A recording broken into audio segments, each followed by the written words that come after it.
Hello everyone, welcome back to our YouTube channel. Last పార్ట్లో తిరుమలదేవి సైనికులను పిలిపించి రేపు రావణ దహనంతో పాటు ఆ రుద్రుడి దహనం కూడా జరిగి తీరాల్సిందే అని చెప్తుంది. ఆ తర్వాత ఏం జరిగిందో ఇప్పుడు తెలుసుకుందాం. ఆ తర్వాత రాజగురువు, ప్రభు, అఖండ జ్యోతి వెలిగించాల్సిన సమయం దగ్గర పడింది, ప్రజలందరూ మీకోసమే ఎదురు చూస్తున్నారు అని చెప్తాడు. అప్పుడు మహారాజు, సోదరులారా, ఈ శుభ సందర్భంలో మీ ఇద్దరూ కూడా నాతో పాలు పంచుకోండి అని హరిహరులను, మురారీను పిలుస్తారు. అందరూ కలిసి అఖండ జ్యోతిని వెలిగిస్తారు. ఆ తరువాత మహారాజు మాట్లాడుతూ, ఈ పండుగ సందర్భంలో మేము 2 నిర్ణయాలు తీసుకున్నాము. మొదటిది, హరిహరుణ్ణి ఈ రాజ్యానికి కోశాధికారిగా నియమిస్తున్నాను. రెండవది, మురారి దేవుడికి రాజ్య సరిహద్దు రక్షకుడిగా బాధ్యతను అప్పగిస్తున్నాము అని అంటాడు. మహారాజు మాటలు విని ప్రజలందరూ గణపతి దేవ చక్రవర్తికి జై అని జయజయలు పలుకుతూ ఉంటారు. అది విన్న మురారి దేవుడు, ఎంతటి అవమానం! ఇది మమ్మల్ని కించపరచటానికి కాకపోతే కేవలం సరిహద్దు రక్షకుడిగా నియమిస్తాడా అని మనసులో అనుకుంటూ ఉంటాడు. ఆ తరువాత రాజగురువు, ప్రభు, చెడుపై మంచి విజయం సాధించే సమయం ఆసన్నమైంది అని రావణ దహనం గురించి గుర్తు చేస్తాడు. అప్పుడు తిరుమలదేవి, అక్క, ఇక్కడి నుంచి కాదు, అటువైపు నుంచి చూద్దాం పదండి, చాలా చక్కగా కనిపిస్తుంది అని సోముల్లాదేవిని రుద్రుడి నుంచి దూరంగా తీసుకువెళ్తుంది. అప్పుడే తిరుమలదేవి పంపించిన సైనికులు రహస్య మార్గం ద్వారా వచ్చి రుద్రుణ్ణి ఉయ్యాలలో నుంచి తీసుకొని వెళ్ళిపోతారు. ఆ సైనికులు రుద్రుణ్ణి తీసుకొని వెళ్ళి రావణ దహనం దగ్గర పడుకోబెట్టి వారు వెళ్ళిపోతారు.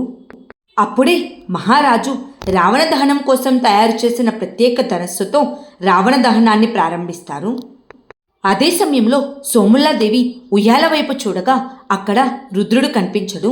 రుద్రుడు కనిపించకపోవడంతో సోముల్లాదేవి పక్కన ఉన్నదంతా వెతికి తిరుమలదేవిని, పెద్దమ్మని అందరినీ అడుగుతుంది. ఎవరి దగ్గర రుద్రుడు కనిపించకపోవడంతో ఏడుస్తూ మహారాజు దగ్గరికి వెళ్ళి, మహారాజా, రుద్రుడు కనిపించడం లేదు అని చెప్తుంది. వెంటనే మహారాజు కూడా భయపడుతూ అక్కడంతా చూసి, మహారాణి గారు, రుద్రుడికి ఏం కాదు, మీరు భయపడకండి అని అంటాడు. వెంటనే సోముల్లాదేవి, భయపడకుండా ఎలా ఉంటాను, నా రుద్రుడు నాతో లేడు, నాకు భయం ఉండకుండా ఎలా ఉంటుంది అని ఏడుస్తూ ఉంటుంది. అప్పుడు మహారాజు, మహారాణి, మీరు భయపడకండి, రుద్రుడికి ఏం కాదు, నేను చూసుకుంటాను అని సేనాపతి, వెళ్ళండి, రాజ్యమంతా వెతకండి, రుద్రుడు ఎక్కడున్నాడో తీసుకురండి అని అందరినీ పంపిస్తాడు. అప్పుడు తిరుమలదేవి మహారాణి దగ్గరికి వెళ్ళి, అక్క, మీరేమీ బాధపడకండి, మన సైనికులు వెళ్ళారు కదా, వారు తప్పకుండా రుద్రుణ్ణి తిరిగి తీసుకువస్తారు అని చెప్తూ ఉంటుంది. వెంటనే తన కొడుకు వైపు చూస్తూ, రావణ దహనంతో పాటు రుద్రుడి దహనం కూడా జరుగుతుంది, ఇక ఈ రాజ్యానికి నువ్వే రారాజువురా విశ్వేశ్వరదేవా అని అంటుంది. రాజగురువు మందాకినితో, ఈ విషయం గురించి నీకేమైనా తెలుసా అని అడుగుతాడు. వెంటనే మందాకిని, నాకేమీ తెలియదు, ముందు ఈ విషయం గురించి ఎవ్వరూ మాట్లాడుకోలేదు అని చెప్తుంది. అప్పుడే మహారాణికి ఎవరో పసిపిల్లవాడు ఏడుపు వినిపిస్తుంది. అది విని మహారాణి రావణ దహనం వైపు వెళ్ళబోతూ ఉండగా తిరుమలదేవి, అక్క, అదంతా నీ భ్రమ అని ఆపబోతూ ఉంటుంది. అయినా కానీ మహారాణి వినిపించుకోకుండా వెళ్తూ ఉండగా మహారాజు అడ్డుకుంటాడు. అప్పుడే సైనికులు వచ్చి, బిడ్డ రావణ దహనం జరుగుతున్న దగ్గర ఉన్నాడు అని చెప్తారు. మహారాజు ఏమీ ఆలోచించకుండా ఆ మంటల వైపు పరిగెత్తుతూ ఉండగా మురారిదేవుడు వచ్చి మహారాజును పక్కకు తప్పిస్తాడు. ఆ తరువాత కొంత సమయానికి బిడ్డ ఏడుపు ఆగిపోతుంది. బిడ్డ ఏడుపు వినపడకపోవడంతో మహారాణి భయంతో రుద్రుడికి ఏమైందో అనుకొని పెద్దగా కేకలు వేస్తూ అక్కడే కింద పడిపోయి, అమ్మా కాకతీ మాత, నువ్వే నా రుద్రుని రక్షించాలి అని ఏడుస్తూ ఉంటుంది.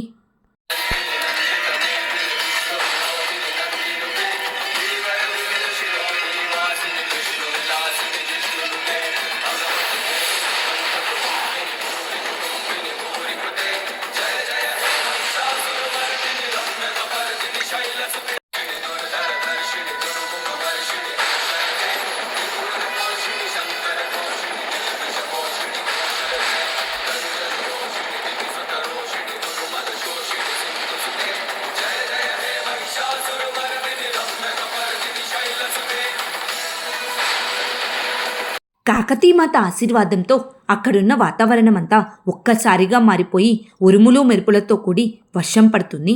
ఆ వర్షం పడడంతో రావణ దహనంలో అంటుకున్న మంటలన్నీ ఆరిపోతూ ఉంటాయి. అప్పుడే మహారాణి కాకతీమాత కరుణించావా తల్లి అని నమస్కారం చేసుకుంటుంది.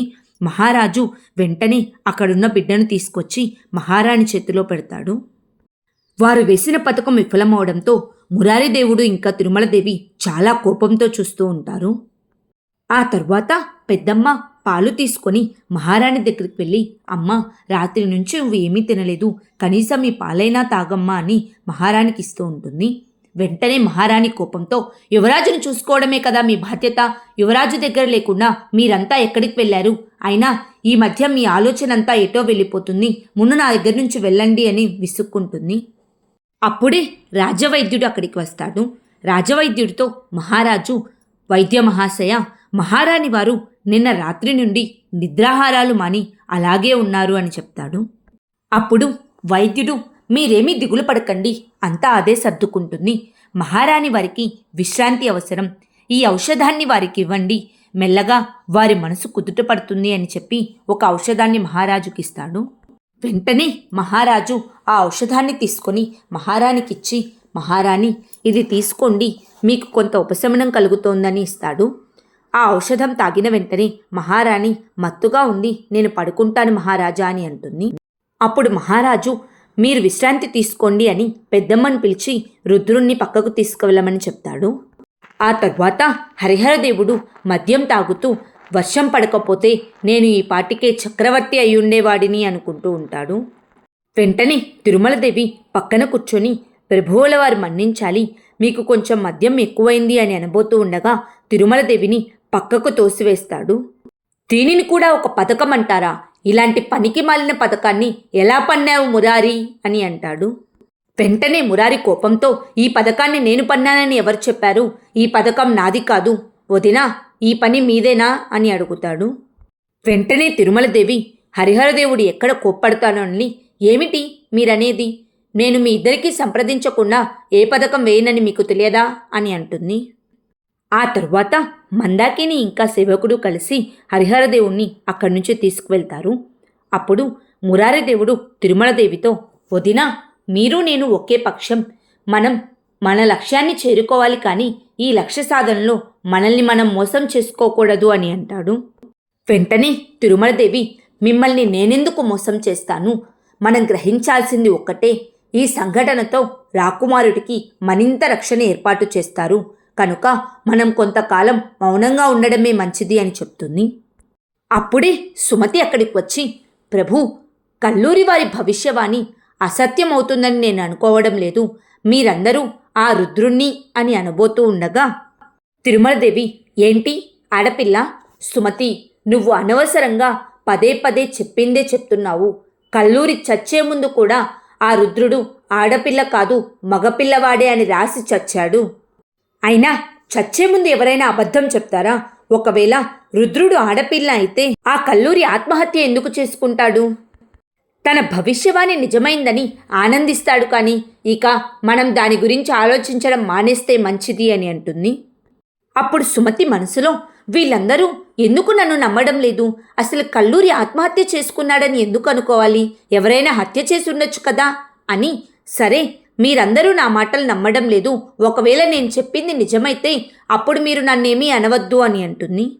వెంటనే తిరుమలదేవి, జరిగింది పక్కన పెట్టి జరగాల్సిన దాని గురించి ఆలోచిద్దాం, ఇకపై మన పథకాలను పన్నాగాలను కొంతకాలం మానేయాలి, కొంతకాలం నిశ్శబ్దంగా ఉండడమే మంచిది అని చెప్తుంది.